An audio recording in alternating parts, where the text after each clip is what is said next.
friends, I'm just sitting in my call room at work, very plain background, and we're going to continue talking about my own pregnancy in our vlog series. So if you missed the first vlog, I discussed my process of deciding whether or not to get pregnant during the pandemic, how my husband and I figured that out together. I discussed how I found out I was pregnant, telling my mom, when I decided to tell family, friends, etc., social media. But today's episode, I'm going to talk about the first trimester and how that went. So the first trimester is no fun at all, in case you don't have any friends that are pregnant. Sometimes people don't really talk about it because it's maybe before some people tell the world that they're pregnant, but it's a time that has a lot of unpleasant symptoms. And so give yourself grace is going to be the first thing I say. And that's what I tried to do as well when I was first trimester pregnant. So I found out I was pregnant pretty early because after my IUD came out, we weren't really focusing on tracking things, and I actually didn't get a period my first cycle. So I didn't really know how far along I was until I had an ultrasound at about 6 weeks. I had one that early because I wanted to make sure that I wasn't further along, like it was used to date the pregnancy. If you know when your last period is, it's common not to get your first ultrasound until like 8 to 10 weeks. But I just had one early because I had no idea how far along I was. And so once I had kind of knew how far along I was, I started monitoring for symptoms. So I'm going to discuss kind of like how I felt both like mentally, emotionally in the first trimester and how I felt physically, because those things are different and they're important, and everyone's a little different in how they feel in that way. So as an OBGYN doctor myself, and as someone who had planned to get pregnant and wanted to be pregnant, I was obviously really excited when I found out I was pregnant. It was like a nice little treat after my husband and I had just canceled our wedding, canceled our honeymoon. Things at work were really stressful with COVID and everything, and I'd also, because of the stress on the medical community of COVID, like I had gotten a pay cut at work. It was all just like a lot of kind of bad news all coming at us. And while my husband and I were really excited about having gotten married, even though it was just very few people, just like a little intimate ceremony, not what we had planned, we were thrilled to be newlyweds. And so we were in a really, we were trying to really focus on the happiness of us. We also moved apartments. So we were in like a brand new apartment, which was a little bit bigger. And we were getting to decorate that apartment. And I really put a lot of effort into the bedroom, which is the coziest place ever. If you haven't seen it, it's on my Instagram. Anyway, it's super cozy. But obviously, along with the excitement, I was feeling a lot of other things as well. Although I was mostly excited, I was also pretty anxious and nervous about COVID at work.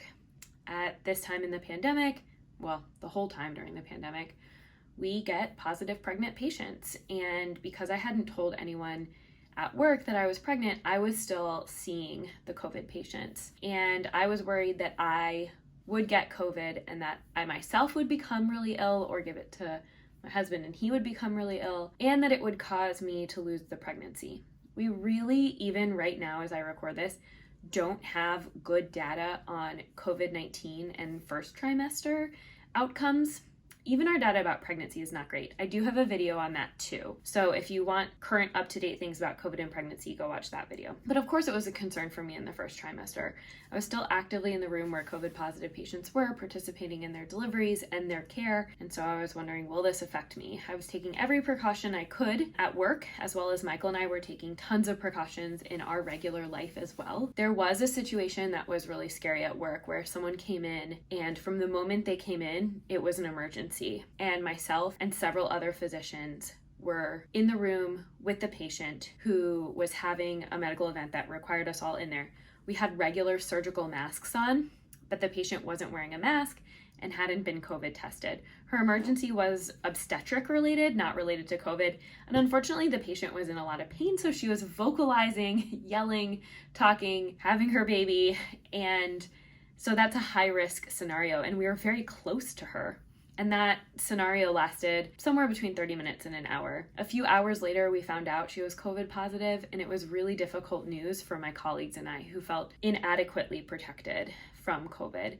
After that time period, I was really strict, even in an emergency, about putting on my N95 mask and face shield, and I've remained that way since that time. After that exposure, I did get tested a few days, about a week or so later. I just felt like the anxiety about whether or not I could have asymptomatic COVID and not know what that meant, and possibly spread it to my husband or something. It was just spread it to colleagues at work when I'm sitting there, even with a surgical mask. It was just stressing me out a lot. So I did take a test, and that test was negative, and I never did develop symptoms. So that's kind of what the first trimester felt like at work during this time. The other thing is that in my job, I take care of tons of people with pregnancy loss, and I know how common pregnancy loss is, or pregnancy complications that may lead to pregnancy loss. I thought a lot about that. And to be honest with you, although I did both hold it in myself, excitement about being pregnant and wariness and planning ahead for, well, what would happen if I were to have a miscarriage this week or next week? Like, who would I call? Would I need a procedure? Would I undergo a miscarriage at home? What would that feel like? And I think expecting to have a miscarriage may have made the inevitability of it less painful, and I don't really feel like it took away from my first trimester experience. I'm the kind of person, just like the way I manage stress is like thinking of a negative situation like that and like what I would do, and that everything would be okay. I would have support. I'd probably tell people I was having a miscarriage because I would want support from them. It's nothing to be ashamed of or embarrassed about, so I wouldn't feel embarrassed telling people. I would tell them and receive support. Thinking about that worst case scenario, instead of making me more anxious, it almost gives me comfort that like, hey, if this happened, it would be okay. I would get through it. I have a really loving family and partner and understanding colleagues at work, and this would be okay. For other people, thinking of a scary situation like that only brings them anxiety, and they don't prefer to think about it. And that's fine too. It's just the way I cope with stress is to like think about if something bad could happen, play out the scenario, and think it would still be okay. I would still move on. So I was both excited and kind of feeling that hesitation of, don't get too attached to the pregnancy yet. You never know what could happen. Physically, the first trimester, honestly, I was a little bit nervous about. I've been taking care of pregnant people for years now, and I hear a lot of the down and dirty of the first trimester. Terrible nausea and vomiting, terrible fatigue that makes you feel like you were like hit by a cement truck every day. And my life is pretty busy, and I was a little worried how I would feel. But luckily, I had a pretty easy first trimester. The thing I was most worried about, even more than the nausea and vomiting, was the level of fatigue. My job requires me to work nights and work days, and my schedule flips around a lot. So I was worried that I would just feel like a zombie 24/7, and I didn't really. Obviously, nobody wants nausea and vomiting at all. And I was lucky that I didn't really have any. Now, the very first time I started to feel unwell from like a nausea perspective, I got myself on a regimen of anti-nausea medicine. So it could be that I maybe would have had more if I had just waited and tried and like watched what happened, but I was not about to have myself puking all the time. So I tried my best not to. Now, it's probably just luck. Someone else could have started taking medicine and still had terrible nausea and vomiting. Everyone is different. Every pregnancy is different. What I chose to do is the same thing I recommend to patients. So there are 2 over-the-counter medications that are known to be very safe and help with nausea in pregnancy. When you take these 2 very affordable over-the-counter medications and a pharmaceutical company puts them together into one pill, it's called, well, in the US, Diclegis or Bonjesta, and those tend to be pretty expensive, and your insurance won't cover it, or most insurances don't cover it, because they're like, why don't you just buy the over-the-counter medicine and take 2 of them instead of the 1 pill, which makes sense. So it's made up of peroxidine, which is vitamin B6. Vitamin B6 can be taken 25 milligrams 3 to 4 times a day. I took 1 in the morning and 1 in the evening. And then the other aspect of it is Doxylamine. Doxylamine is an antihistamine. It's sort of related to Benadryl. And in the brand pharmaceutical formulations, it's 10 milligrams that you take 2 of, but you can take up to 4 a day. When we get it over the counter here in the US, it's in the sleep aid section. So the actual name is Doxylamine, but the brand name is Unisom, you may see it as, or generic is Doxylamine. And they come as 25 milligram tablets, so you can just break 1 in half. And I would take 1 half in the morning and 1 half in the evening, or if my symptoms were really severe, just like 1 tablet. I later, when I was feeling better, weaned down to just taking it in the evening. In the show notes below, I'm gonna link like an Amazon link to vitamin B6 and Unisom. So if you're interested in getting it, or you think I'm trying to conceive, I might get pregnant, or I'm recently pregnant, think about buying those just to have them on hand for when you feel nauseous, because they're a great first line medication that's really safe and doesn't have any risks, and is a good place to start.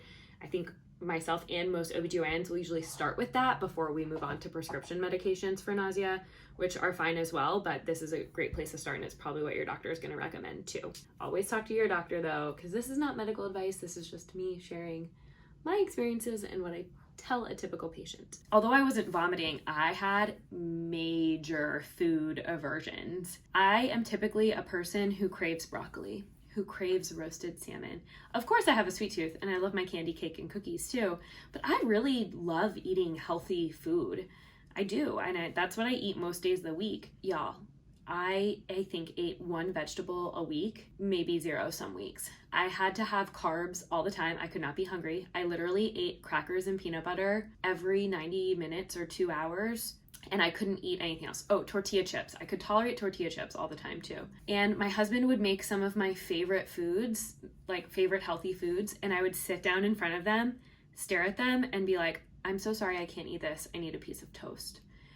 And so that's what I did. There was even a day when I looked at pizza and said, I cannot eat this. That is powerful, y'all. I love pizza. It's the first time in my life I think I've turned down pizza. But there it goes.